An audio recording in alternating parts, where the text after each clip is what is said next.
Hi, this is a walkthrough of Workshop 1. The purpose of this video is to give you an overview pre-recorded so that you can refer back to it while you are working through this workshop. We will of course discuss this in Zoom, but sometimes it's easier if you can play it back. So for Workshop 1, what we're trying to do here is we are going to get a refresher of pandas and matplotlib.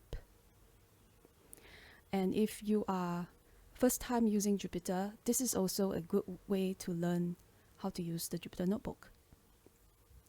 So the purpose of this workshop is basically to download a data set and plot some graphs and get some statistics out of the data set. So the things that you have to do are you have to change to a path, something like this. So I have already changed to my folder that has my data set. So this is a hint for you. The version of the notebook that you have doesn't have that. So you can set a path that is absolute, or you can play around with setting relative paths, which is just the folder relative to the current.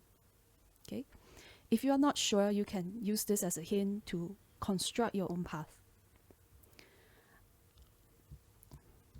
So after you run through the notebook, you should see some graphs and you will be asked to do some exercises.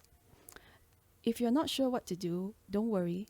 You can always follow the examples right before and try to copy. So hopefully it will be quite clear. So every time you see something like your code here, you should have to replace it with some code.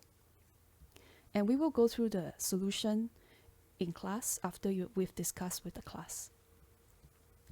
So same here. So there should be about 3 or 4 things you need to do here. And this notebook is just a warm-up for the next few modules. And finally, if you are rusty in the syntax, the cheat sheets here will be quite useful as a refresher and gives a good summary of each different library like pandas and matplotlib. Okay. So go through the workshop and we will discuss shortly.